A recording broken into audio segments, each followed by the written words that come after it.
The knee is the largest joint in the human body. It is a compound joint. Not only is it where the femur or thigh bone meets the tibia or shin bone at the tibiofemoral joint, but it is also where the femur meets the patella or kneecap at the patellofemoral joint. There are several ligaments around the knee joint, and these are crucial because they limit movements and stabilize the joint. Ligaments are durable bands of fibrous tissue that connect joints and strengthen them.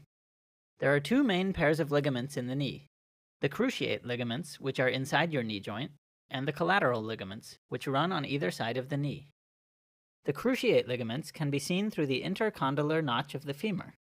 There is the anterior cruciate ligament, or ACL, and the posterior cruciate ligament, or PCL, which stabilize the knee. The ACL prevents the tibia from being pushed forward relative to the femur, while the PCL prevents it from being pushed backwards relative to the femur. Now for the collateral ligaments. There's a medial collateral ligament and a lateral collateral ligament. Medial means at the middle, while lateral means on the side. Hence, the medial collateral ligament is found on the inner side of the knee, running from the femur to the tibia. The lateral collateral ligament is found on the outer side of the knee. However, it runs from the femur to the fibula. Note that the medial collateral ligament is significantly wider than the lateral collateral ligament. Together, the medial and lateral collateral ligaments resist sideways movement of the bones relative to one another. Looking back inside the intercondylar notch, we can see the transverse ligament, otherwise called the anterior menisco-meniscal ligament.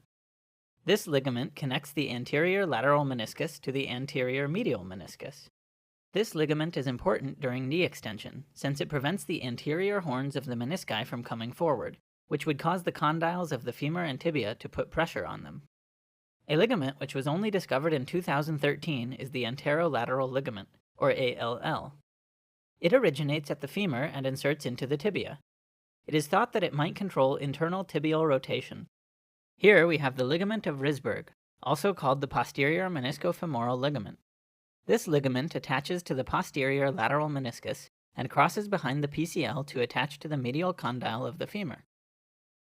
Now I'd like to bring your attention to a structure some call a tendon and some call a ligament. As a reminder, the difference between ligaments and tendons is that ligaments connect bones to bones, while tendons connect bones to muscles. Here we have the patellar tendon, which some people call the patellar ligament. The patellar tendon connects the patella, or kneecap, to the tibia. Since these are two bones, shouldn't it be a ligament? Well, this structure is really connecting the quadriceps muscle to the tibia. The patellar tendon is part of a more extensive mechanism, which includes the tibia, the patellar tendon, the patella, the quadriceps tendon, and the quadriceps muscle. Together,